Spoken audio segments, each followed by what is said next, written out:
Hello दोस्तों, good evening, नमो नमः, नमः संस्कृताय। दोस्तों, मैं माला मैम आप सभी का स्वागत करती हूँ, अभिनंदन करती हूँ आपके अपने यूट्यूब चैनल एमएस क्लासेस 1 में।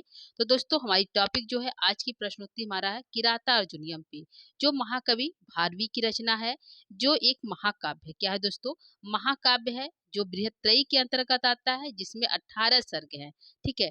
पढ़ना हमें क्या है दोस्तों? हमें जो है यूपी टीसी और एलटी के सिलेबस के अकॉर्डिंग जो है प्रथम सर्ग पढ़ना है। ठीक है। प्रथम सर्ग से हम जो है प्रश्नोत्तरी कर रहे हैं। 1 से 2 श्लोकों तक हमारी प्रश्नोत्तरी हो चुकी है दोस्तों। आज की जो हमारी प्रश्नोत्तरी होगी वह श्लोक संख्या 3 से जाएगा, स्टार्ट होगा और 7 तक जाएगा, यानी कि 3 से 7 तक श्लोकों तक हम जो है प्रश्नोत्तरी करेंगे। तो दोस्तों, आइए हम लोग स्टार्ट करते हैं आज की प्रश्नोत्तरी। और इसके साथ ही जो है प्रश्नों की संख्या कितनी है दोस्तों? तो प्रश्नों की संख्या जो हमारा 60 है। ठीक है। तो 60 प्रश्न है और जो है उत्तर आप लोग का कितना सही होगा 60 में से, यह जरूर बताइएगा, क्योंकि श्लोक को जो पढ़ा होगा वही इस प्रश्नों का आंसर देगा। ठीक है, वही दे पाएगा, मतलब जो इस श्लोक को, मतलब इस श्लोक को ध्यान में रखेगा तभी प्रश्न का उत्तर दे पाएगा। तो चलिए हम लोग स्टार्ट करते हैं आज की प्रश्नोत्तरी। प्रश्न आपके सामने है। पहला पहला है विनिश्चितार्थाम इति वाचम आदते आददे इति कस्य कथनम अस्ति। यह कथन किसका है?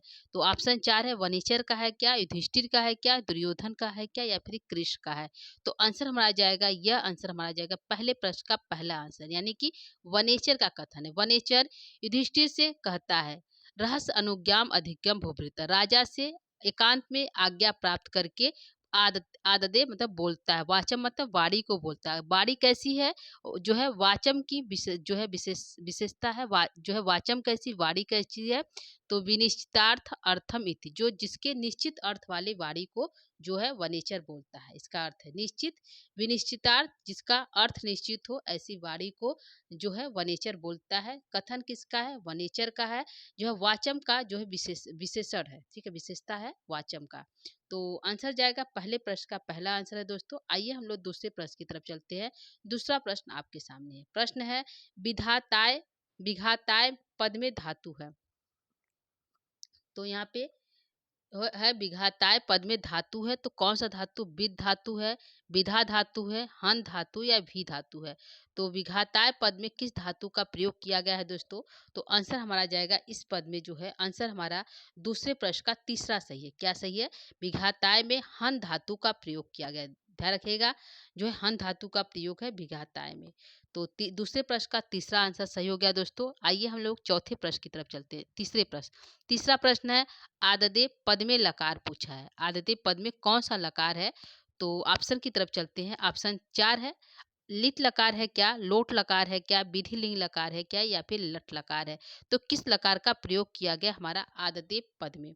तो आंसर की तरफ चलते हैं। आंसर हमारा है तीसरे प्रश्न का पहला आंसर करेक्ट है।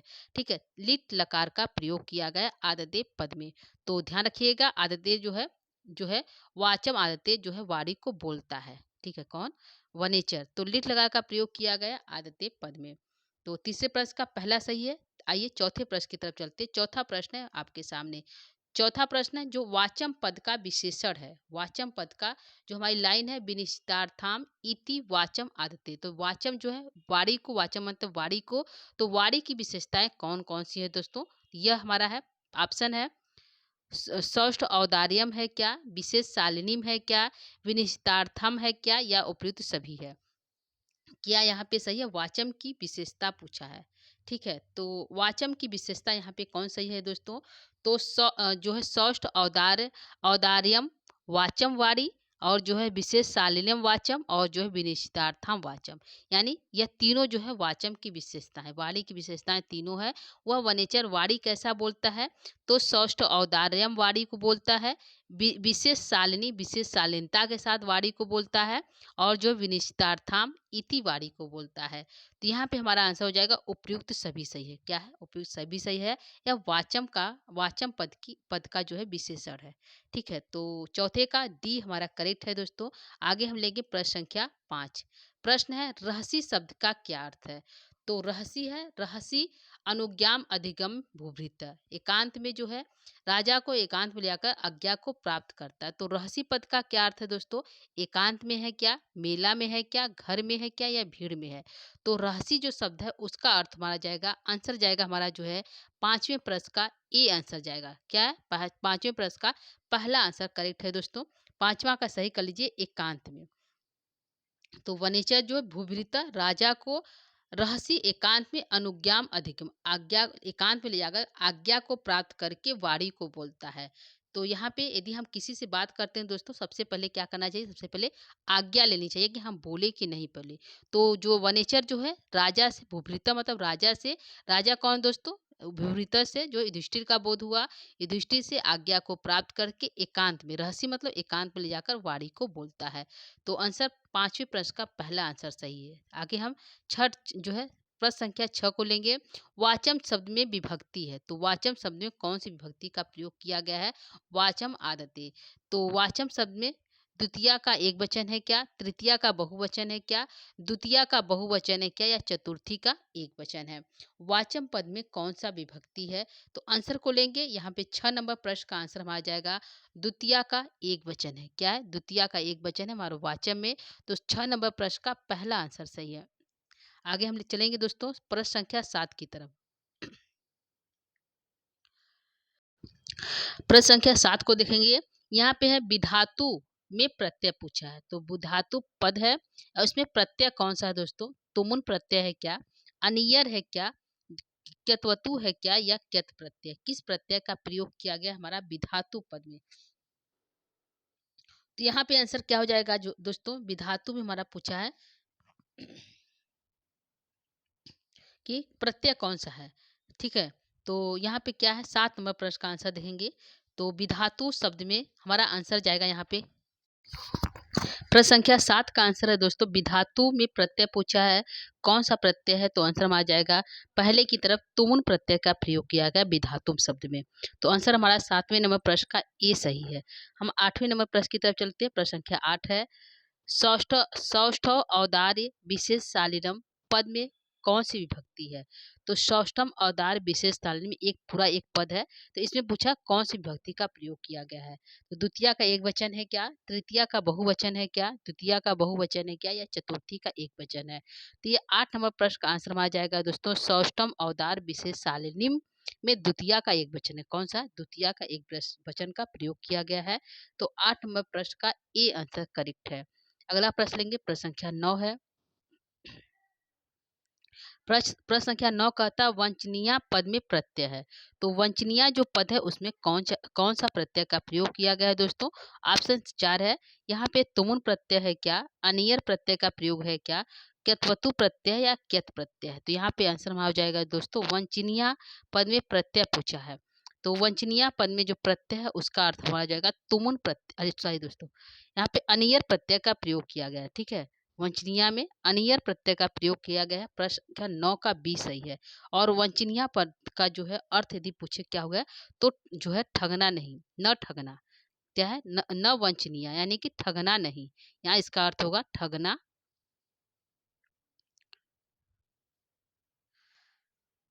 ठगना नहीं। ठीक है, तो वनेचर कहता है न वंचनीय। आप जैसे राजा को क्या है, हम जैसे सेवक के द्वारा नहीं ठगा जाएगा। ये इसका अर्थ होगा वंचनीय का अर्थ होगा न ठगना। और जो है इसमें प्रत्यय पूछा कौन सा? तो अनियर प्रत्यय का प्रयोग किया गया है 9 प्रश्न संख्या।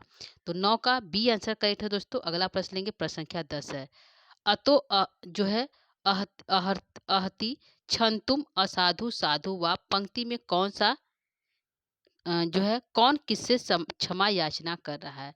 तो यहाँ पे जो हमारा है अतो अहर्षि होगा। अतो अहर्षि क्षमतुम असाधु साधु व पंक्ति में कौन किससे जो है क्षमा याचना कर रहा है? तो 4 ऑप्शन है। वनेचर अर्जुन से कर रहा है क्या, वनेचर जो है युधिष्ठिर से कर रहा है क्या, दुर्योधन युधिष्ठिर से कर रहा है क्या, या फिर भीम युधिष्ठिर से कर रहा है? तो यहाँ पे अतो अहर्षि जो है क्या करता, हमें क्या करना, क्षमा करना। साधुम असाधुम, यदि मेरे द्वारा कोई वचन, मैं साधु भी वचन बोल सकता हूँ और असाधु, तो इसके लिए क्या करना, हमें क्षमा करना। तो इस पंक्ति में कौन किससे क्षमा याचना कर रहा है? तो आंसर हमारा जाएगा 10 नंबर जो है प्रश्न का आंसर हमारा बी सही है। वनेचर जो युधिष्ठिर से क्षमा याचना कर रहा है। तो 10 नंबर प्रश्न का जो है हमारा बी आंसर करेक्ट है दोस्तों। प्रश्न संख्या 11 की तरफ चलते हैं। प्रश्न संख्या 11 है, न वंचनीया प्रभो अनुजीव भी, यह कथन किसने किससे कहा। तो न वंचनीया प्रभो जो है प्रभो अनुजीवी, यह कथन किसने किससे कहा। तो वनेचर का अर्जुन से है क्या, वनेचर का युधिष्ठिर से है क्या, दुर्योधन का युधिष्ठिर से है क्या, या फिर भीम का युधिष्ठिर से है। तो यह कथन जो है दोस्तों 11 नंबर प्रश्न का आंसर हमारा जाएगा, यह कथन जो है वनेचर का युधिष्ठिर से है। वनेचर युधिष्ठिर से कहता है, न वंचनीय प्रभो अनुजीवी, जो हम जैसे अनुजीवी हैं, आपके सेवक है, वह क्या है, आपको ठगेंगे नहीं, मेरे द्वारा आपको ठगा नहीं जाएगा। यह जो है वनेचर युधिष्ठिर से कहता है। तो आंसर जो है 11 नंबर प्रश्न का बी आंसर सही है। 12 नंबर प्रश्न की तरफ चलेंगे। प्रश्न संख्या 12 है, हितम मनोहारी च दुर्लभम वच, यह सूक्ति कहाँ से उद्घृत है। तो यह सूक्ति कहाँ से उद्घृत है दोस्तों, इंपॉर्टेंट सूक्ति है। तो अभिज्ञान शाकुंतलम से है क्या, किराता अर्जुनियम से है क्या, मेघदूतम से है क्या, या फिर शिवराज विजयम से है। तो आंसर यहाँ पे हमारा जाएगा बी की तरफ, हितम मनोहारी मनोहारी च दुर्लभम वचम। हितम मनोहारी च दुर्लभम वचम, हितकारी और मनोहारी दोनों वचन क्या होते हैं, दुर्लभ होते हैं। तो मनोहारी है, हितम मनोहारी च दुर्लभम वचम, यह किराता अर्जुनियम की सूक्ति है। तो 12 नंबर प्रश्न का बी आंसर सही है दोस्तों। 13 नंबर प्रश्न की तरफ लेंगे। 13 नंबर प्रश्न आपके सामने है, राजाओं का नेत्र कौन होता है। प्रश्न है कि जो है राजाओं का नेत्र कौन होता है दोस्तों, गुप्तचर होता है क्या, रात्रिचर होता है क्या, दिनचर या फिर सहचर। तो राजाओं का नेत्र जो होता है दोस्तों कौन होता है, तो गुप्तचर होते हैं। जो राजा लोग होते हैं उनके मुख्य रूप से जो नेत्र होता है वह गुप्तचर कहलाते हैं। तो 13 नंबर प्रश्न का ए आंसर सही है। प्रश्न संख्या 14 लेंगे। 14 है, हितम मनोहारी च दुर्लभम वच इति कस कथनम अस्ति, यह किसका कथन है। मनोहारी है दोस्तों, हितम मनोहारी च दुर्लभम वच इति कस कथनम अस्ति, यह किसका कथन है। तो सुयोधन या दुर्योधन इति कस कथनम अस्ति, युधिष्ठिर अर्जुन वनेचर। तो कथन पूछा है किसके द्वारा यह कहा गया है दोस्तों, तो आंसर में आ जाएगा यह वनेचर के द्वारा कहा गया है। ठीक है, हितम मनोहारी च दुर्लभम वच, यह कथन किसकी है, तो वनेचर का कथन है दोस्तों। 14 नंबर प्रश्न का डी आंसर सही है। प्रश्न संख्या 15 है। 15 प्रश्न संख्या, किस प्रकार के वचन दुर्लभ दुर्लभ होते हैं। तो किस प्रकार के वचन जो है दुर्लभ होते हैं दोस्तों, हितकारी मनोहारी दोनों कथन सही है या इनमें से कोई नहीं। तो यहाँ पे प्रश्न है, हित किस प्रकार के वचन दुर्लभ होते हैं दोस्तों, तो हितकारी वचन और मनोहारी वचन दोनों क्या होते हैं, दुर्लभ होते हैं। इसलिए आंसर हमारा जाएगा सी की तरफ, आंसर सी सही है। तीसरे नंबर जो है 15 नंबर प्रश्न का आंसर जो है तीसरा सही है। तो किस प्रकार के वचन दुर्लभ होते हैं, तो हितकारी और मनोहारी दोनों वचन दुर्लभ होते हैं। आंसर सी सही है 15 नंबर प्रश्न। प्रश्न संख्या 16 की तरफ चलते हैं। अधिगम पद में प्रत्यय पूछा है। तो अधिगम पद में कौन सा प्रत्यय है दोस्तों, तो अनियर प्रत्यय है क्या, क्यत्वतु है क्या, क्यत है क्या, या ल्यप प्रत्यय है। तो अधिगम पद में प्रत्यय पूछा है, तो अधिगम पद में प्रत्यय हमारा जो है ल्यप प्रत्यय का प्रयोग किया गया है। अधि उपसर्ग है, गम है, गम धातु और ल्यप प्रत्यय से हमारा क्या बना है, अधिगम में बना है। ठीक है, तो हमारा 16 नंबर प्रश्न का डी आंसर सही, अधिगम पद में प्रत्यय है। आंसर हमारा जाएगा डी की तरफ, ल्यप प्रत्यय का प्रयोग किया गया है।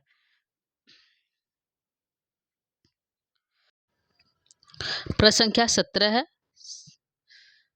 प्रश्न संख्या 17, द्विशाम शब्द का क्या अर्थ है। तो शत्रु है क्या, मित्र है क्या, राजा है क्या, या दिशा है। तो द्विशाम शब्द का क्या अर्थ है दोस्तों, यहाँ पे शब्दार्थ की दृष्टि से इंपॉर्टेंट है, द्विशात शब्द का क्या अर्थ है। तो आंसर हमारा कहाँ जाएगा, आंसर जो है 17 नंबर प्रश्न का आंसर हमारा क्या सही है दोस्तों, तो आंसर हमारा जाएगा पहला सही है। द्विशाम शब्द का अर्थ यहाँ पे शत्रु है। तो 17 नंबर प्रश्न का ए आंसर सही है दोस्तों। अगला प्रश्न है प्रश्न संख्या 18 है, हितम मनोहारी दुर्लभम, यह पद किसके विशेषण है। तो हितम मनोहारी दुर्लभम, यह पद दुर्लभम, यह पद किसके विशेषण है, तो वचः के विशेषण है क्या, वाचा के है क्या, छंतु के है क्या, या क्षमा के हैं। तो हितम मनोहारी च दुर्लभम वच, तो किसके विशेषण है? वच के विशेषण है। तो आंसर हमारा जाएगा, यह जो है हितकारी और मनुहारी दोनों वचन क्या होते हैं? दुर्लभ होते हैं। तो विशेषण पूछा किसके हैं? तो आंसर हमारा जाएगा वच के विशेषण है। ठीक है, तो 98वां प्रश्न का ये आंसर सही है दोस्तों। वच का विशेषण हितकारी मनुहारी दोनों वचन दुर्लभ है। वच विशेषण पूछा है, आंसर हमारा जाएगा एक ही तरफ वच। ठीक है, तो 98वां प्रश्न का ये आंसर सही है दोस्तों। अगला प्रश्न है प्रश्न संख्या 19। अनुजीवी पद में विभक्ति पूछा है। अनुजीवी पद में कौन सी विभक्ति है दोस्तों? तो द्वितीया का एक वचन है क्या? तृतीया का बहुवचन है क्या? और फिर द्वितीया का बहुवचन है या चतुर्थी का बहुवचन है? कौन सा जो है यहाँ पे प्रयोग किया गया है अनुजीवी पद में? तो यहाँ पे जो है अनुजीवी जो है क्या है? तृतीया का बहुवचन है। क्या है दोस्तों? तृतीया का बहुवचन इसमें प्रयोग किया गया है। तो 19वां प्रश्न संख्या जो है बी आंसर सही है। 19 नंबर प्रश्न का बी आंसर करेक्ट है दोस्तों। प्रश्न संख्या हम 20 को लेंगे। 20 प्रश्न आपके सामने है। प्रश्न है वंचनीय शब्द का क्या अर्थ है? तो वंचनीय शब्द का क्या अर्थ है दोस्तों? तो क्षमा मांगना है क्या? न ठगना है क्या? ठगना है क्या या क्षमा करना? तो यहाँ पे आंसर हो जाएगा न वंचनीय। पूरी लाइन है न वंचनीय। तो यहाँ पे आंसर हो जाएगा वंचनीय शब्द का क्या अर्थ है? तो न ठगना। क्या होगा? न ठगना। तो 20 नंबर प्रश्न का आंसर हमारा बी सही है। ठीक है, 20 नंबर प्रश्न का बी आंसर करेक्ट है दोस्तों। प्रश्न संख्या हम 21 को लेंगे। प्रश्न है न किम सखाम साधु शास्ति यो यो यो अधिपम इति कस कथनम अस्ति। यह किसका कथन है? स किम सखा साधु न शास्ति यो अधिप इति कस कथनम अस्ति। तो युधिष्ठिर का कथन है क्या? अर्जुन का है क्या? वनेचर का है क्या या फिर दुर्योधन का है? तो स किम सखा, वह कैसा सखा? वह कैसा सखा जो अपने यो अधिपति जो अपने राजा को उपदेशित नहीं करता, शासित नहीं करता, उसको अच्छा मार्ग नहीं दिखाता, वह कैसा सखा? यानी वह कैसा जो है मंत्री है। यह है अर्थ इसका। स किम सखा, वह बुरा मंत्री है। कैसा सखा है? जो अपने राजा को अच्छी अच्छी बातें नहीं बताता, अच्छे मार्ग पर नहीं ले जाता है, यानी कि वह बुरा मित्र है। तो यह अर्थ है इति कस कथनम अस्ति। यह कथन किसका है? तो आंसर में आ जाएगा यह कथन जो है वनेचर का। वनेचर के द्वारा यह कहा गया है। वह कैसा राजा है? वह कैसा सखा है? वह कैसा मंत्री है जो अपने राजा को सही मार्ग नहीं दिखाता है? तो आंसर हमारा बी सही, डी जो है 21वां प्रश्न का आंसर सी सही है। अगला प्रश्न है प्रश्न संख्या 22 है। शास्ति जो शास्ति इसमें पद आया शासित करना, उसको बताना। उसमें लकार एवं पुरुष क्या है? वचन क्या है? उस जो है शास्ति पद में लकार पुरुष एवं वचन है। क्या है दोस्तों? लट लकार प्रथम पुरुष एक वचन है क्या? लिट लकार प्रथम पुरुष एक वचन जो है प्रथम पुरुष एक वचन है क्या? लोट लकार प्रथम पुरुष बहुवचन है क्या? लंग लकार प्रथम पुरुष बहुवचन है क्या? तो शास्ति पद में कौन सा लकार, कौन सा पुरुष और कौन सा वचन है? तो इस प्रश्न का आंसर क्या सही होगा दोस्तों? इस प्रश्न का आंसर हमारा सही है लट लकार प्रथम पुरुष और जो है एक वचन है। क्या है? लट लकार प्रथम पुरुष एक वचन का प्रयोग किया गया शास्ति पद में। ठीक है, तो यह भी इम्पोर्टेंट है। शास्ति में लट लकार पुरुष और वचन क्या है? तो लट लकार प्रथम पुरुष एक वचन का प्रयोग किया गया है। 22 नंबर प्रश्न जो है प्रश्न का आंसर जो ए सही है। ठीक है, पहला करेक्ट है 22 नंबर प्रश्न। अगला प्रश्न प्रश्न संख्या 23 है। सदा अनुकूलेषु ही कुर्वन्ते इति सर्व संपदा किम अभवत। यह जो है किसका है? तो सदा अनुकूले, सदा अनुकूलित अनुकूल होती हैं जो है ही कुर्वते इति संपदा। जो संपत्तियां होती है वो सदा क्या करती है? जो है विकास करती हैं, बढ़ती है, अनुकूल होती हैं। किसके रहने पर? निरपेशु आत्मेयु, साथ रहने पर, किम सखा या किम प्रभु। यहाँ पे जो आंसर हो जाएगा सदा अनुकूलेषु ही कुर्वन्ते इति सर्व संपदा किम। तो आंसर हो जाएगा निरपेशु आत्मेषु। ठीक है, राजा और मंत्री के अनुकूल रहने पर जो संपदा है, जो धन है, वह क्या करेंगे? ही करवते, निश्चित रूप से क्या करेंगे? उसका विकास होगा, वो बढ़ेंगे। तो आंसर माना जाएगा एक की तरफ 23 नंबर प्रश्न का। ठीक है, तो 23 का ये सही है दोस्तों। सदा अनुकूल होने पर क्या जो संपत्तियां जो है विकास करेंगी, किसके अनुकूल रहने पर? तो जो है राजा और मंत्री के अनुकूल रहने पर जो है संपत्तियां जो है विकास करेंगी। अगला प्रश्न है प्रश्न संख्या 24 है। राजा और मंत्री के अनुकूल रहने पर क्या अनुराग करती हैं? तो क्या अनुराग करती हैं? सर्व संपत्तियां, सर्व धन, सर्व समाज या रति। तो यहाँ पे होगा सर्व संपत्तियां जो है राजा और मंत्री के अनुकूल होने पर क्या अनुराग करती हैं? तो सर्व संपत्तियां अनुराग करती हैं। ठीक है, आपस में प्रेम करती हैं, बढ़ती हैं, किसके अनुकूल रहने पर? राजा और मंत्री के अनुकूल रहने पर। तो 24 नंबर प्रश्न का ए आंसर सही है दोस्तों। 25 नंबर प्रश्न को लेंगे। प्रश्न संख्या 25 है, शास्त्री शब्द में धातु पूछा है, कौन सा धातु है? द्विकर्मक धातु है, सकर्मक है, मिश्रित है या अकर्मक है? कौन सा धातु प्रयोग किया गया है शास्त्री शब्द में? इस शास्त्री में लकार पूछा तो जो है लट लकार का प्रयोग किया गया था। अब पूछ रहा है धातु कौन सा है, तो आंसर में आ जाएगा 25 नंबर प्रश्न का आंसर हमारा यहाँ पे जो है ए सही है। क्या है? ए सही है, द्विकर्मक धातु का प्रयोग किया गया है। तो शास्त्रीय शब्द में धातु कौन सा है? द्विकर्मक। लकार कौन सा है? लट लकार प्रथम पुरुष एक वचन है। तो दोनों याद रखिएगा, द्विकर्मक धातु और लट लकार प्रथम पुरुष एक वचन है शास्त्री में। 25 नंबर प्रश्न का ए आंसर सही है। 26 प्रश्न को लेंगे। जो राजा को उचित परामर्श नहीं देता वह कैसा सखा? तो किम सखा जो है कैसा? किम सखा जो है अ, किम सखा किम प्रभु उपयुक्त सभी। तो यहाँ पे हमारा आंसर जाएगा जो राजा को उचित परामर्श नहीं देता वह कैसा है? तो किम सखा। क्या है? किम सखा। तो आंसर हमारा जाएगा 26 नंबर प्रश्न का बी सही है। ठीक है, 27 प्रश्न की तो लेंगे। प्रश्न संख्या 27 है, किम प्रभु शब्द में कौन सा समास है? तो किम प्रभु शब्द में जो है समास पूछा है, कौन सा है? तो कर्मधारय समास है क्या? अव्ययीभाव समास है क्या? द्वंद्व समास है क्या? या फिर द्विगु समास है? तो किम प्रभु शब्द में कौन सा समास का प्रयोग किया गया है दोस्तों? तो आंसर यहाँ पे 27 नंबर प्रश्न का आंसर क्या सही हो जाएगा? यहाँ पे 27 नंबर प्रश्न का आंसर यहाँ पे कर्मधारय समास जाएगा, यानी कि ए आंसर सही है। क्या है? ए आंसर सही किम प्रभु में। तो यहाँ पे दो शब्द आया है, एक हमारा किम प्रभु है, इसमें समास पूछा है, कौन सा है दोस्तों? तो कर्मधारय समास है। इसमें एक और शब्द है जिसका नाम है किम जो है किम सखा। क्या है? किम सखा। तो इसमें भी समास कौन सा? इसमें भी जो हमारा कर्मधारा समास का। वह कैसा सखा? जो राजा को उचित मार्ग नहीं दिखाता है। वह कैसा राजा? जो मंत्री की बातों को नहीं सुनता है। तो दोनों शब्द में जो है कर्मधारा समास का प्रयोग किया गया है। ठीक है, तो 27वां प्रश्न का ए आंसर सही है दोस्तों। 27 का ए सही कर लीजिए। प्रश्न संख्या 28 को लेंगे। सर्व संपदा पद में प्रकृति प्रत्यय है, तो सर्व संपदा पद में प्रकृति प्रत्यय क्या है दोस्तों? तो यहाँ पे पूछा है कौन सा उपसर्ग, कौन सा धातु, कौन सा प्रत्यय लगा है सर्व संपदा पद में? तो यहाँ पे सम पद लय प्रत्यय है क्या? सम पद तुमुन है क्या? सम पद क्युत क्युप है क्या? या सम पद क्यत है? तो किस प्रत्यय का इसमें प्रयोग किया गया हमारा सर्व संपदा में? ठीक है, तो यहाँ पे आंसर लेंगे हम जो है प्रश्न संख्या 28 का आंसर में आ जाएगा जो है सी की तरफ। क्या है? सम उपसर्ग पद धातु और किप प्रत्यय का प्रयोग करके हमारा बना है सर्व संपदा।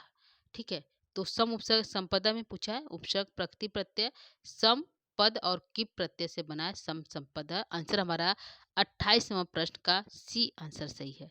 ठीक है, तो 28 का सी सही है। प्रश्न संख्या हम 29 को लेंगे। प्रश्न है, अबोध विक्लवा का विशेषणा अस्ति।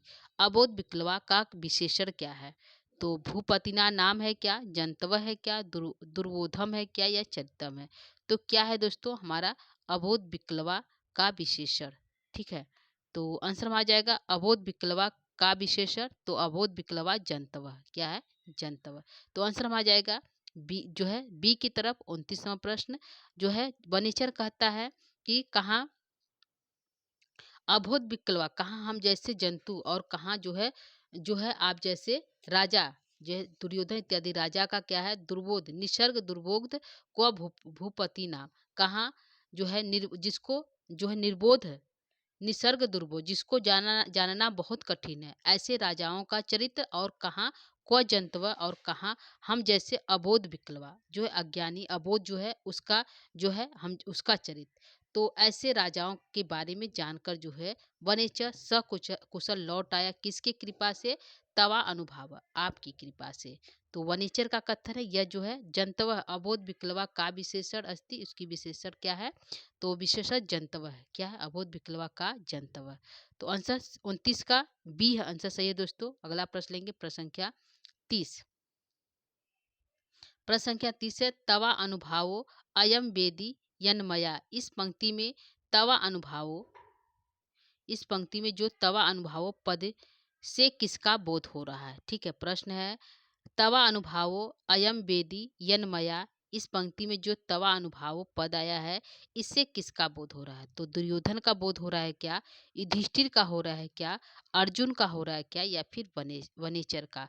तो तवा अनुभावो, आपकी कृपा से, आपकी दया से, आपके सहयोग से जो है यह कार्य हम कर पाए। तो तवा अनुभावो किससे बोध हुआ? यहाँ पे आंसर आ जाएगा बी की तरफ, युधिष्ठिर का बोध हुआ। किसका हुआ? युधिष्ठिर का बोध हुआ। तो तवा अनुवावत शब्द किसके लिए आया? युधिष्ठिर के लिए आया दोस्तों। यहाँ पे जो आंसर हमारा जो है 30 नंबर प्रश्न का बी आंसर सही है। अगला प्रश्न लेंगे, प्रश्न संख्या 31 है। प्रश्न संख्या 31 क्या कहता है ये देखिए, इसमें भी पूछा है तवा अनुभावो अयम वेदी यन मया, इस पंक्ति में जो मया है, यहाँ पे जो मया पद आया है, पद से किसका बोध हुआ? तो इस पंक्ति में किसका बोध हुआ दोस्तों? दुर्योधन का हुआ क्या, युधिष्ठिर का हुआ क्या, अर्जुन या वनेचर?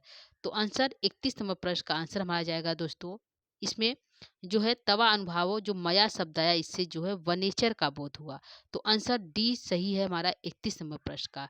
तवा अनुभाव, आपकी कृपा से, आपके अनुभाव से मैं जो यहाँ के वेदतम मानव जानकर लौटा हूँ, कहाँ के जो है हस्तिनापुर के निगुड़ तत्व के जो है नीति के नयन वर्तम, नीति के मार्ग से जो है आपकी कृपा से जो है मैं हम जैसे वनेचर जो है जनतवा, जो हम जैसे अबोध विकलवा है, ऐसे जनतवा जो है आपकी कृपा से जो है युधिष्ठिर दुर्योधन के निगूढ़ तत्वों को जानकर न्यायम वर्तम, नीति के मार्ग से जानकर लौटा हूँ। तो यहाँ पे माया पूछा, माया शब्द किसके लिए आया है दोस्तों? तो वनेचर के लिए आया है। ठीक है, तो 31 नंबर प्रश्न का डी आंसर सही है। तवा अनुभावों से युधिष्ठिर का बोध हुआ और यह माया से वनेचर का बोध हुआ। तो दोनों प्रश्न को ध्यान रखिएगा, 31 नंबर प्रश्न का डी आंसर सही है। अगला प्रश्न है, प्रश्न संख्या 32 है। अवेदी पद में लकार पूछा है। ठीक है, तो यहाँ पे लाइन है तवा अनुभावो, यहाँ पे है तवा अनुभावो अयम अवेदी यनमया। तो अवेदी पद यहाँ पे उसने पूछा कौन सा लकार है? लुंग लकार है क्या, लंग लकार है क्या, लोट लकार है, या फिर लट लकार का प्रयोग किया गया है? यहाँ पे जो हमारा आंसर है,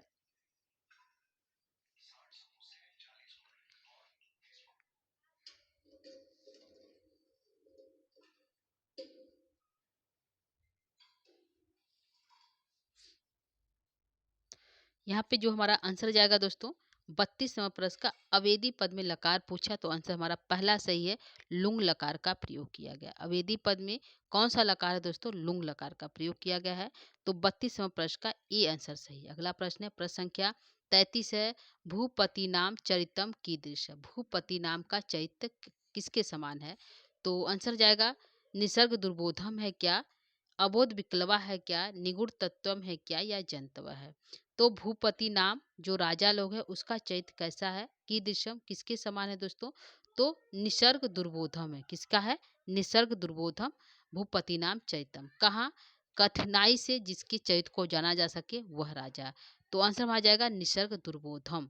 ठीक है, 33 का भूपति नाम चरितम की दृश्यवा, आंसर है निसर्ग दुर्बोधम। तो 33 प्रश्न का ए आंसर सही दोस्तों। प्रश्न संख्या 35 को लेंगे। प्रश्न संख्या 35 है, किसका चरित्र कष्ट पूर्वक समझ में आता है? तो किसका चरित्र जो है कष्ट पूर्वक समझा जाता है दोस्तों? महिलाओं का, प्रजाओं का, राजाओं का, या जंतुओं का? किसका चरित्र कष्ट पूर्वक जाता है दोस्तों? तो आंसर माना जाएगा 34 नंबर प्रश्न का आंसर है राजाओं का। क्या है? राजाओं का। 34 का सी आंसर सही दोस्तों। प्रश्न संख्या लेंगे 35। 35 प्रश्न है, अबोध विक्लवा कौन है? कौन है दोस्तों? तो जंतव है क्या, सुयोधन है क्या, युधिष्ठिर है क्या, या फिर अर्जुन है? तो अबोध विक्लवा कह कौन है? तो आंसर में आ जाएगा जंतव। कौन है? जंतव जो है अबोध विक्लवा कौन है? जंतव है। और निसर्ग दुर्बोध कह कौन है? तो भूपति नाम। तो दोनों बनेगा, अबोध विक्लवा जंतवा है, और जो है निसर्ग दुर्बोधक का जो है यहाँ पे हो जाएगा जो है भूपति नाम राजा। तो 35 नंबर प्रश्न का ए आंसर सही है दोस्तों। प्रश्न संख्या 36 को लेंगे। 36 प्रश्न, जंतवा शब्द से किसका बोध हो रहा है? तो जंतवा शब्द से किसका बोध हुआ दोस्तों? वनेचर का, युधिष्ठिर का, दुर्योधन का, या फिर अर्जुन का? तो जंतवा शब्द से जो है स्वयं जो है वनेचर अपने लिए कहा गया है कि हम जैसे जंतु, जंतवा हम जैसे अबोध जंतु, जो अबोध है, अबोध विकलवा है, ऐसा जंतु। तो जंतव पद से जो है वनेचर स्वयं के लिए कहा है, तो आंसर में आ जाएगा वनेचर। 36वां प्रश्न का ए सही है। अगला प्रश्न संख्या 37 है। अनुभाव पद में समास पूछा है, तो अनुभाव पद में कौन सा समास है दोस्तों? प्रादि तत्पुरुष समास है क्या, अव्ययीभाव समास है क्या, द्वंद्व समास है क्या, या द्विगु समास है? तो अनुभाव पद में जो है यहाँ पे पूछा है कौन सा समास है दोस्तों, तो आंसर में आ जाएगा अनुभाव पद में हमारा जो है प्रादि तत्पुरुष समास है। क्या है? प्रादि तत्पुरुष समास है। तो 37वां प्रश्न का आंसर ए सही है। प्रश्न संख्या 37 का आंसर हमारा दोस्तों प्रादि तत्पुरुष समास हुआ। प्रश्न था अनुभाव पद में समास क्या है, तो आंसर में आ जाएगा प्रादि तत्पुरुष समास का प्रयोग किया गया है। ध्यान रखिएगा यहाँ पे प्रादि तत्पुरुष समास अनुभाव में प्रयोग किया गया है। ठीक है, तो 37वां प्रश्न का ए आंसर करेक्ट है दोस्तों। अगला प्रश्न लेंगे प्रश्न संख्या 38। प्रश्न आपके सामने है, विदुषाम पद में जो है विदुषाम पद से किसका बोध हो रहा है? तो जो विदुषाम पद आया इससे किसका बोध हो रहा है? ठीक है, तो वनेचर का हो रहा है क्या, युधिष्ठिर का हो रहा है क्या, या फिर दुर्योधन का हो रहा है, या अर्जुन का हो रहा है? तो यहाँ पे जो हमारी पंक्ति आई है विदुषाम, ठीक है, विदुषाम शब्द से किसका बोध हुआ, तो आंसर यहाँ पे हमारा जाएगा जो है विदुषाम पद से किसका बोध हुआ, तो आंसर हमारा जाएगा सी की तरफ, दुर्योधन का बोध हुआ। किसके हुआ? दुर्योधन का बोध हुआ। तो सी आंसर को लेंगे हम। 38 नंबर प्रश्न, 38 प्रश्न का आंसर का सी आंसर सही है। विदुषाम पद का अर्थ जो है दुर्योधन के लिए आया है। ठीक है,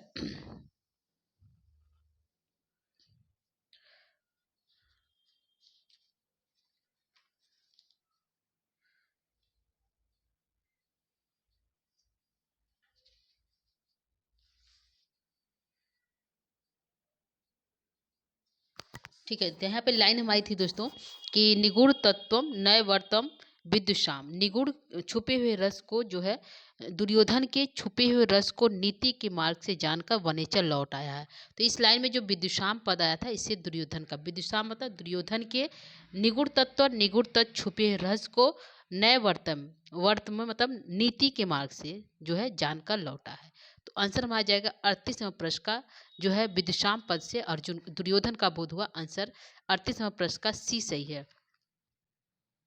अगला प्रश्न है प्रश्न संख्या 39 है, वर्तम शब्द का क्या अर्थ है? तो वर्तम शब्द का क्या अर्थ है दोस्तों?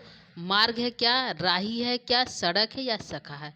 तो वर्तम शब्द का अर्थ यहाँ पे हो गया हमारा दोस्तों मार्ग है। आंसर हमारा 39 का ए आंसर सही है। ठीक है, शब्द है जो है नए नए वर्तम विदुषाम, नीति के मार्ग से जो है नए वर्तमान, नए मतलब नीति के, वर्त मतलब मार्ग, नीति से के मार्ग से विदुषाम दुर्योधन के निगूढ़ तत्व छुपे हुए रहस्य को जानकर लौट आया था। कौन? वनेचर। तो आंसर जो है शब्दार्थ की दृष्टि से वर्तम शब्द का क्या अर्थ हुआ? मार्ग हुआ। तो 39 का ए आंसर करेक्ट है दोस्तों। 39 का ए सही कर लीजिए। अगला प्रश्न है 40, प्रश्न संख्या 40 है, निगूढ़ तत्वम पद में समास पूछा है। तो निगूढ़ तत्वम शब्द में समास क्या है? बहुब्रीहि समास है क्या, अव्ययीभाव समास है क्या, द्वंद्व समास है क्या, या द्विगु समास है? तो निगूढ़ तत्वम पद में समास है, तो समास पूछा निगूढ़ तत्व छुपे हुए रहस्य को जानकर वापस आया, यानी कि बहुब्रीहि समास का प्रयोग किया गया। कौन सा? बहुब्रीहि समास का प्रयोग किया गया निगूढ़ तत्वम में। निगूढ़ तत्वम का अर्थ हो गया छुपे हुए रहस्य को, निगूढ़ मतलब जो गूढ़ न हो, जिसको आसानी से जाना जा सके, ऐसे तत्वों को जो है जानकर वापस लौट आया है। ठीक है,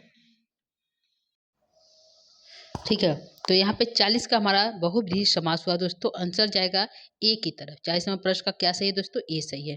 निगूढ़ तत्व पद में समास है, समास पूछा है तो बहुब्रीहि समास का प्रयोग किया गया। देख लीजिए आंसर हमारा ए सही है 40वां प्रश्न का। प्रश्न संख्या 41 की तरफ चलेंगे दोस्तों। 41 प्रश्न है, सुयोधना पद में प्रकृति प्रत्यय पूछा है, यानी सुयोधना जो पद है उसमें कौन सा उपसर्ग, कौन सा धातु, कौन सा प्रत्यय लगा है? ऑप्शन 4 है सु, युद्ध, युच और अन प्रत्यय लगा है क्या, सुयज यच है क्या, सुयुथ यच है क्या, या सुयस क्यत प्रत्यय है? किस प्रत्यय का प्रयोग किया गया हमारा 41 प्रश्न में? तो 41 प्रश्न के आंसर की तरफ चलेंगे दोस्तों। यहाँ पे आंसर हमारा जो है क्या सही है? तो आंसर हमारा यहाँ पे इसमें सु धातु उपसर्ग का प्रयोग, युद्ध धातु और युच और अन लगकर जो है सुयोधना बना है। तो आंसर हमारा ए सही है। सुयोधना पद में प्रकृति प्रत्यय पूछा है, तो आंसर हमारा एक सही है। ठीक है, तो 41 का ए आंसर करेक्ट है दोस्तों। आगे हम प्रश्न लेंगे प्रश्न संख्या 42, जो आपके सामने प्रश्न कहता है कि पालिनीम पद में प्रकृति प्रत्यय क्या है। तो पालिनीम जो पद आया उसमें प्रकृति प्रत्यय क्या पूछा है दोस्तों। तो पाल ल्यूट घिप और द्वितीय का एक वचन है क्या। पाल ल्यूट घिस और द्वितीय एक वचन है क्या। पाल ल्यूट घिन द्वितीय एक वचन है क्या, या पाल ल्यूट टाप द्वितीय एक वचन है क्या। तो किस प्रत्यय का प्रयोग किया गया हमारा पालनिम पद में। तो आंसर यहाँ पे क्या सही होगा दोस्तों, ध्यान रखिएगा। प्रश्न संख्या 42 का आंसर क्या सही है। ठीक है, तो यहाँ पे 42 का क्या सही होगा दोस्तों। 42 का यहाँ पे आंसर हमारा जाएगा पाल, जो है पाल में लुट प्रत्यय और घिन प्रत्यय लगकर यहाँ पे बना है जो है द्वितीय का एक वचन। क्या है, द्वितीय का एक वचन। आंसर हमारा 42 का ए सही है। ठीक है, पाल जो है शब्द है और लुट प्रत्यय लगा हुआ और घिप घिप प्रत्यय और द्वितीय का एक वचन लगकर हमारा पालनिम शब्द बना है। तो 42 का ए आंसर सही है दोस्तों। अगला प्रश्न लेंगे प्रश्न संख्या 43। प्रश्न है प्रभो अनुजीवी पद में संधि है। तो प्रभो अनुजीवी पद में कौन सा संधि है दोस्तों। विसर्ग संधि है क्या, व्यंजन है क्या, गुण संधि है क्या, या पूर्व रूप संधि है। तो प्रभो अनुजीवी में कौन सा संधि का प्रयोग किया गया है दोस्तों। यहाँ पे आंसर हमारा जाएगा जो है 43 का आंसर यहाँ पे क्या सही होगा। तो यहाँ पे सही हमारा है, यहाँ पे दो आंसर करेक्ट हो जाएगा। एक हमारा विसर्ग संधि हो जाएगा। ठीक है, कौन संधि है, विसर्ग संधि। यहाँ पे उ को व हुआ है, जो है ओ हो गया है। तो यहाँ पे प्रभवस प्लस अनुजुभी हो जाएगा, तो यानी विसर्ग संधि हो जाएगा। इसको कर लीजिए, यहाँ पे होगा प्रभवस प्लस अनुजीभी, क्या हो जाएगा, अनुजीभी अनुजीभी। तो हमारा हो जाएगा यहाँ पे कौन समास, जो है संधि विसर्ग संधि का प्रयोग हुआ, प्रभुवस प्लस अनुजीवी भी। ठीक है, तो विसर्ग संधि हुआ प्लस यहाँ पे अवग्रह लगा है, तो यानी पूर्व रूप संधि भी हुआ है। तो आंसर हमारा पहला भी सही है और दूसरा भी सही है दोस्तों, दोनों ध्यान रखिएगा। तो प्रभो अनुजुभी में यदि हम विच्छेद प्रभुवस प्लस अनुजुभी करेंगे तो विसर्ग संधि है, और प्रभो जो है ओ और जो है अ हुआ अवग्रह है, तो यहाँ पे हमारा पूर्व रूप संधि भी हुआ। तो आंसर को लेंगे हमारा ए भी सही है, बी भी सही है। तो इसके अकॉर्डिंग हमारा ए सही हो जाएगा, ए इस विच्छेद के अनुसार। ठीक है, तो 43वां प्रश्न का ए सही है और इसमें जो है पूर्व रूप संधि भी है। ठीक है, दोनों ध्यान रखिएगा। 43वां प्रश्न का ए और डी दोनों करेक्ट है। अगला प्रश्न है, प्रश्न संख्या हम चलेंगे जो है 44 की तरफ। प्रश्न संख्या 44 है, अतो अहसी पद में संधि है। तो अतो अहसी पद में कौन सा संधि है दोस्तों। तो यहाँ पे आंसर लेंगे हम, इसमें जो है जिस प्रकार हमारा प्रभो अनुजीव भी है उसी प्रकार हमारा अतो अहसी है। तो इसमें भी हमारा जो है विसर्ग संधि भी हुआ और पूर्व रूप संधि हुआ, यानी कि ये भी सही है और जो है सी भी सही है। तो आंसर हमारा ए और सी दोनों की तरफ चलेगा। विग्रह को देख लेते हैं एक बार, हमारा क्या है, यदि हम अतो अहसी का विग्रह करेंगे तो हमारा जो है यहाँ पे हो जाएगा अतस, क्या हो जाएगा, अतस प्लस असी, क्या हो जाएगा, असी। एक हमारा ये हो जाएगा अतस प्लस जो है यहाँ पे अतो अहर्षी था दोस्तों, अहर्षी। ठीक है, तो अहर्षी हो जाएगा, क्या हो जाएगा, अतो अहर्षी। शब्द को लिख लेते हैं, अतो अहर्षी, ये हमारा पूरा शब्द है। ठीक है, इसमें पूछा है संधि कौन सा है। ठीक है, तो यहाँ पे जो है अतस कर देंगे, अतस प्लस अहर्षी, क्या हो जाएगा, अहर्षी। यह हमारा विग्रह है। संधि हमारा ये हो जाएगा जो है विसर्ग संधि। कौन सा, अतस प्लस अहर्षी यदि हम विग्रह करेंगे संधि होगी विसर्ग संधि अतो अहर्षी में। ठीक है, अगला हमारा है, इसमें पूर्व रूप भी हो जाएगा क्योंकि यहाँ पे पूर्व रूप अवग्रह हुआ है, अ को अवग्रह हुआ है तो इसमें पूर्व रूप भी होगा। तो इसके अकॉर्डिंग जो है आंसर हमारा ए सही है। यदि इसमें हम अवग्रह करेंगे तो हमारा आंसर हो जाएगा पूर्व रूप भी हो जाएगा। तो दोनों ध्यान रखिएगा किस प्रकार से प्रश्न पूछ रहा है। तो आंसर 44 का ए आंसर सही लेंगे और पूर्व रूप भी है, ये भी ध्यान रखिएगा। अगला प्रश्न लेंगे प्रश्न संख्या 45 है, निरपेशु आत्मेशु पद में संधि है। तो कौन सी संधि दोस्तों, विसर्ग है क्या, व्यंजन है क्या, पूर्व रूप है क्या, या फिर यर संधि है। तो निरपेशु आत्मेशु में संधि पूछा है दोस्तों। तो इसमें जो है संधि यदि बात करते हैं तो कौन सा हो जाएगा, यहाँ पे निरपेशु प्लस आत्म एशु, यानी कि ईयर संधि का प्रयोग किया गया। कौन सा है, उ को व आदेश हुआ है। क्यों यहाँ पे विग्रह करेंगे निरपेशु, यहाँ पे निरपेशु हो जाएगा, व को हो जाएगा फिर अमात्येषु। ठीक है, क्या हो जाएगा? अमात्येषु। ठीक है, तो आंसर हमारा हो जाएगा यट संधि। कौन सी हो गई? यट संधि का प्रयोग किया गया हमारा राजा और मंत्री के आपस में जो है यदि तालमेल रहेगा तो क्या कहेगा, जो सर्व संपत्तियां है, जो राज्य की संपत्तियां, वह विकास करेंगे। तो निरपेशु राजा और आत्मेशु यानी मंत्री, तो दोनों हो जाएगा यहाँ पे यट संधि का प्रयोग किया गया। हमारा 45वां प्रश्न का डी आंसर सही है। प्रश्न संख्या 46 है दोस्तों, आपके सामने प्रश्न है चार चक्षुषा पद में समास पूछा है। तो चार चक्षुषा पद में समास क्या है दोस्तों? बहुब्रीहि समास है क्या, अव्ययीभाव समास है क्या, द्वंद्व समास है क्या, या फिर द्विगु समास है? तो यहाँ पे जो है चार चक्षुषो पूछा है, समास क्या है दोस्तों? तो आंसर हमारा जाएगा इसमें चार चक्षुषों वाला कौन है दोस्तों? यहाँ पे बहुब्रीहि समास का प्रयोग किया गया। कौन समास का? बहुब्रीहि समास का प्रयोग है चार चक्षुषा पद में। तो आंसर 46 नंबर प्रश्न का आंसर ए करेक्ट है दोस्तों। प्रश्न संख्या 47 लेंगे। किराता अर्जुनियम ग्रंथ में भारवी ने दुर्योधन को क्या कहा? तो भारवी ने दुर्योधन को क्या कहा दोस्तों? दुर्योधन कहा क्या, सुयोधन कहा क्या, सुयोग कहा क्या, या सुधीर कहा? तो किराता अर्जुनियम ग्रंथ में भारवी ने दुर्योधन को सुयोधन पद कहकर संबोधित किया। तो आंसर हमारा जाएगा बी की तरफ, सुयोधन कहा। ठीक है, क्या कहा? सुयोधन कहा। तो 47 नंबर प्रश्न का बी आंसर करेक्ट है। आगे प्रश्न संख्या 48 है। विशंक मानो भवत पराभवम, इस पद में जो विशंक मानो पद में प्रत्यय पूछा है क्या है? तो विशंक मानो भवत पराभवम, विशंक मानो पद में प्रत्यय है, घई प्रत्यय है क्या, क्यत प्रत्यय है क्या, तुमुन प्रत्यय क्या, या फिर सानस प्रत्यय का प्रयोग किया गया है?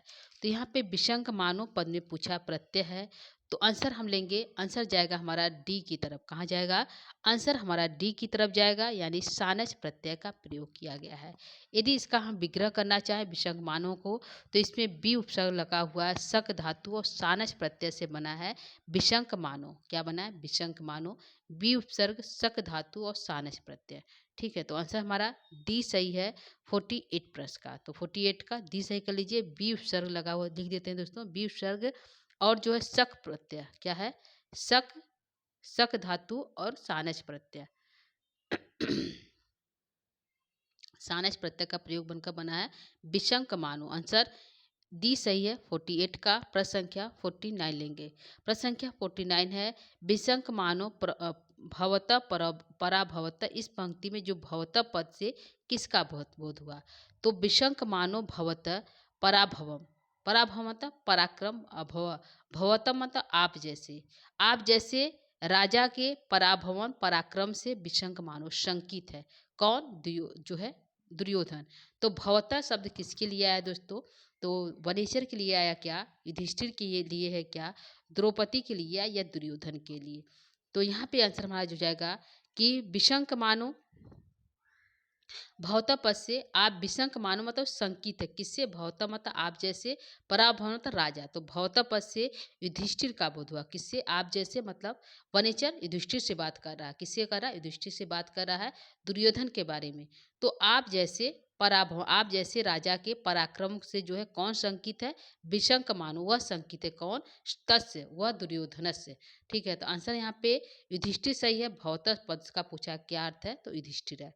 ठीक है, यदि विशंक मानो पूछता विशंक मानो किसके लिए आया, तो दुर्योधन हो जाता। ठीक है, तो आंसर हमारा युधिष्ठिर सही है 49 प्रश्न का बी आंसर करेक्ट है। प्रश्न संख्या 50 को लेंगे। प्रश्न संख्या 50 है दुर्योधन किसका नाम सुनकर भयभीत हो जाता है? किसका नाम दोस्तों? वनेचर का, युधिष्ठिर का, दुर्योधन का, या द्रौपदी का, या कृष्ण का? तो वह दुर्योधन जो है किसका नाम सुनकर भयभीत हो जाता है दोस्तों? तो युधिष्ठिर का नाम सुनकर भयभीत हो जाता है। तो आंसर हमारा बी सही है 50 नंबर प्रश्न। प्रश्न संख्या 51 की तरफ चलेंगे दोस्तों। 51 प्रश्न है वासिन विशंक मानो भवत पराभवम कह। वनाधिवासियों, आप जैसे वनवासियों से विशंक मानो संकित है, भवत आप जैसे राजा के, तो वह कह मतलब कौन है? तो क्या होगा दोस्तों? इसका अर्थ हो जाएगा वनेचर है क्या, युधिष्ठिर है क्या, द्रौपदी या निरपास सच तो दुर्योधन है। तो आप जैसे वनवासी कौन है दोस्तों?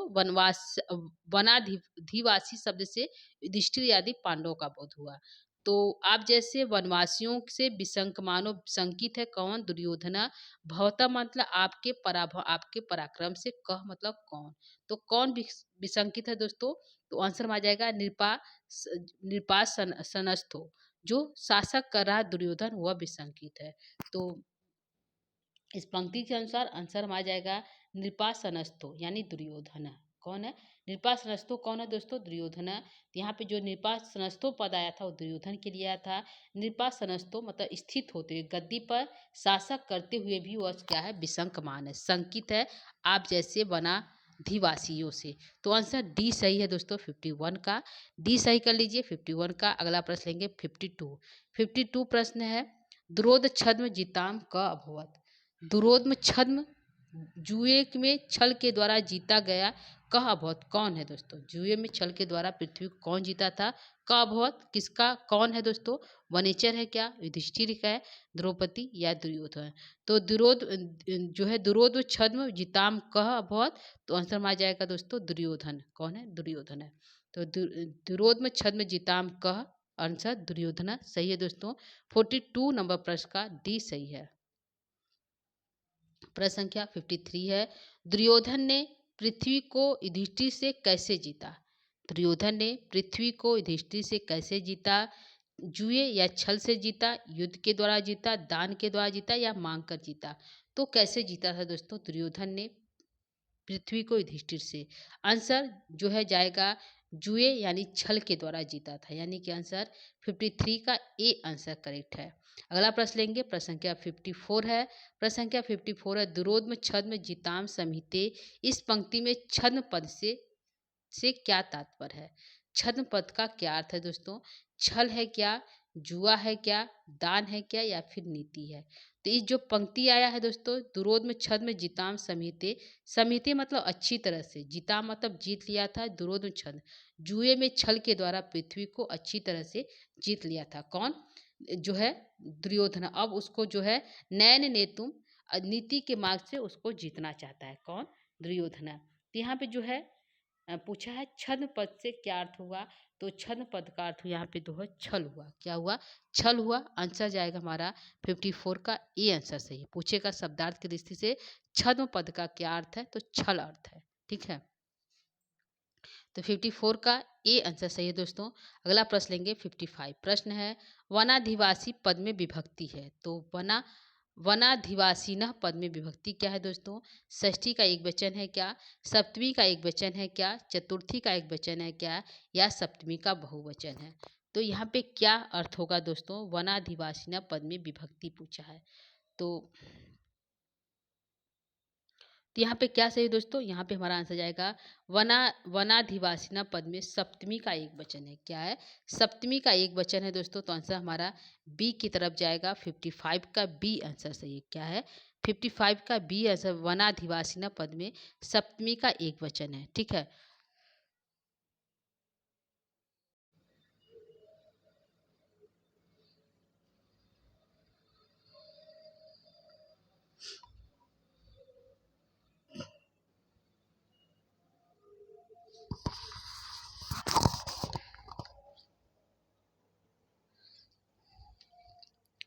ठीक है दोस्तों। अगला प्रश्न लेंगे, प्रश्न संख्या दोस्तों हमारा लग रहा है प्रश्न हमारा यहाँ पे छूट गया है थोड़ा सा। प्रश्न को हम फिर रिपीट करते हैं, पीछे चलकर 2-3 प्रश्न पीछे जाएंगे।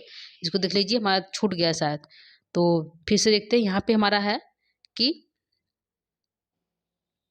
प्रश्न संख्या यहाँ पे लेंगे 49 को लेंगे हम फिर से। प्रश्न है, विशंक मानो भवतः पराभव। इस पंक्ति में भवतः पद से किसका बोध हो रहा है?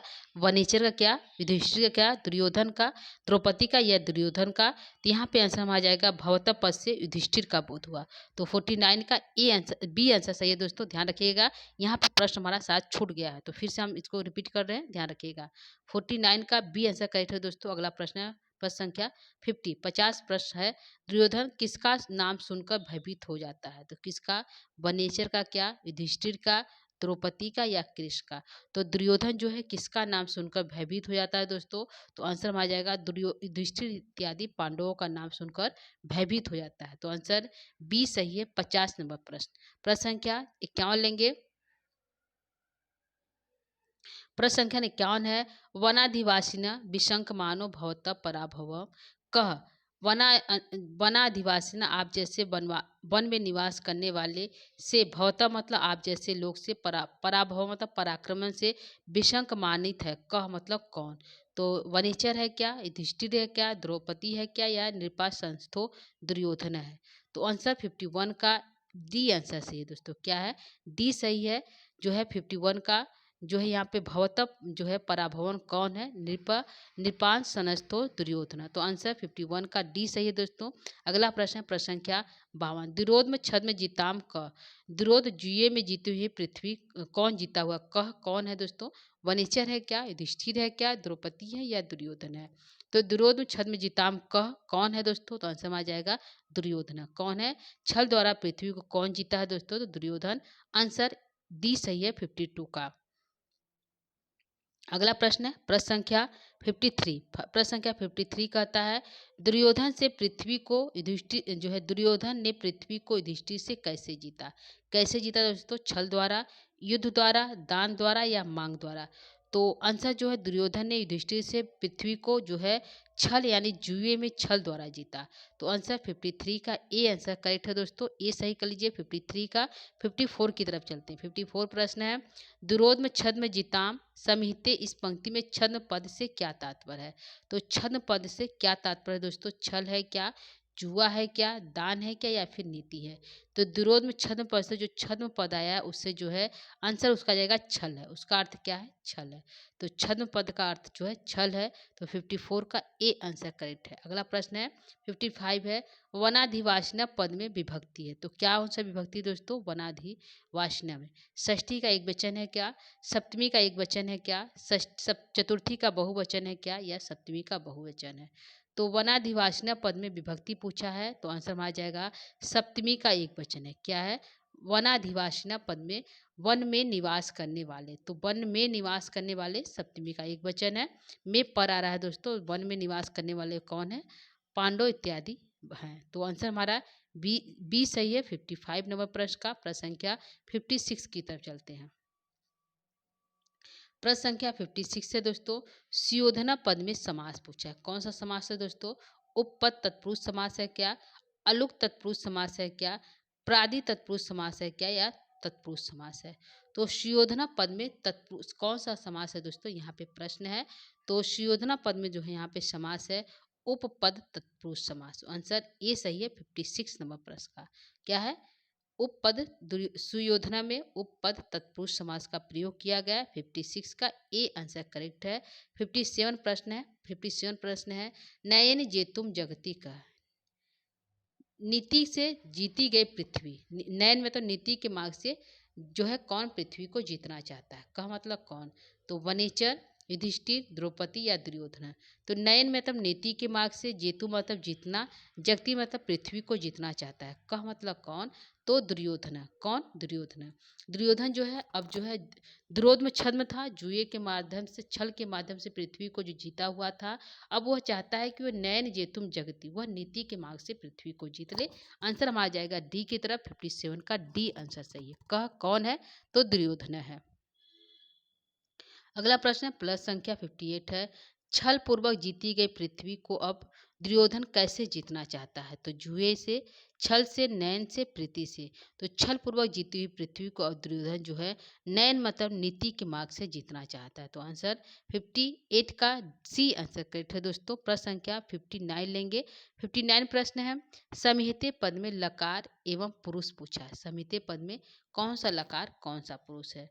तो लट लकार प्रथम पुरुष एक वचन है क्या, लोट लकार प्रथम पुरुष एक वचन है क्या, लिट लकार प्रथम पुरुष एक वचन है क्या? तो समिहिते में कौन सा लकार कौन सा पुरुष है दोस्तों? यह समिहिते जो है आत्मने पद में है और आंसर हमारा है लट लकार प्रथम पुरुष एक वचन में। कौन से पद में है? आत्मने आत्मनेपद में है, ठीक है। ये जो है समिते लट लकार प्रथम पुरुष एक वचन में समिते बनता है। तो आंसर हमारा लट लकार प्रथम पुरुष एक वचन है। 59 का ए आंसर करेक्ट है। प्रश्न संख्या 60 लेंगे। आज का आखिरी प्रश्न है, जीवम पद का क्या अर्थ है? तो जीवम पद का क्या अर्थ है दोस्तों? कठोर है क्या, कुटिल है क्या, दुष्ट है क्या, या फिर सरल है? तो जीवम पद का अर्थ यहाँ पे जो है आंसर जाएगा कुटिल है। क्या है? कुटिल है। तो 60 नंबर प्रश्न का आंसर बी सही है दोस्तों। तो बी आंसर सही है। 60 नंबर प्रश्न का इम्पॉर्टेंट प्रश्न यह पूछा हुआ है। अगले साल जो है, अगले जो पिछला जो परीक्षा था उसमें यह पूछा हुआ था, जीवम पद का क्या अर्थ है? तो कुटिल अर्थ है। क्या है? कुटिल है। तो वेरी इंपॉर्टेंट है, इसको ध्यान रखिएगा यह शब्दार्थ की दृष्टि से। तो यहाँ पे दोस्तों 60 प्रश्न जो है कंप्लीट हो गया आज की प्रश्नोत्तरी। तो प्रश्नोत्तरी जो है सॉल्व हुआ। तो दोस्तों आज का प्रश्नोत्तरी कैसा लगा जरूर बताइएगा। आपके जो है श्लोक को ध्यान में रख कर यहाँ पे प्रश्नोत्तरी बनाया जा रहा है दोस्तों। सारे श्लोक से हर एक लाइन से हर एक शब्द जो है लकार धातु जैसे भी प्रश्न यहाँ पे बन रहे हैं, जो है उस सभी प्रकार से जो है यहाँ पे प्रश्न बनाए गए हैं। तो आप यहाँ पे देख सकते हैं प्रश्नों का जो है प्रकृति कैसी है, किस प्रकार से प्रश्न बनाए गए दोस्तों। प्रश्न जरूर हमारा हिंदी में है जो है, तो आप इसको जो है संस्कृत में समझ सकते हैं, लिख सकते हैं, कर सकते हैं, क्योंकि थोड़ा टाइपिंग करने में समय लगता है दोस्तों। तो हिंदी में आसानी से टाइपिंग हो जाती है। ठीक है, तो आप इस प्रश्न को जो है जरूर सॉल्व कर लिए, जो है इसको कर लीजिएगा। प्रश्न संख्या जो है श्लोक संख्या 3 से 7 तक है। तो इस श्लोकों को ध्यान में रखिएगा, उसके बाद प्रश्नोत्तरी को सॉल्व करिएगा। ठीक है, तो आज के लिए इतना है दोस्तों। प्रश्न हमारा कैसा लगा जरूर बताइएगा। और जो है यदि हमारे चैनल पर पहली बार है दोस्तों, तो चैनल को लाइक सब्सक्राइब शेयर अवश्य करिएगा। आप सभी का जो है इस क्लास में बहुत बहुत धन्यवाद है। मतलब आप लोग जो है जुड़ते हैं और इसको देखते हैं, इसके लिए आप लोगों का जो है आगे हम जो है आज के क्लास को यहीं पे जो है समाप्त करेंगे दोस्तों। कल जो है आगे की कक्षा लेकर हम पुनः उपस्थित होंगे। श्लोक संख्या 8 से स्टार्ट करेंगे। किससे? श्लोक संख्या 8 से जो है हम चलेंगे, आगे की प्रश्नोत्तरी करेंगे। हम जो है 8 के बाद जहाँ तक जितना भी प्रश्न बन जाएगा उतने प्रश्न को हम लेकर पुनः उपस्थित होंगे। तब तक के लिए कि आज के लिए इतना ही दोस्तों। नमो नमः, नमः संस्कृताय, धन्यवाद, शुभ संध्या।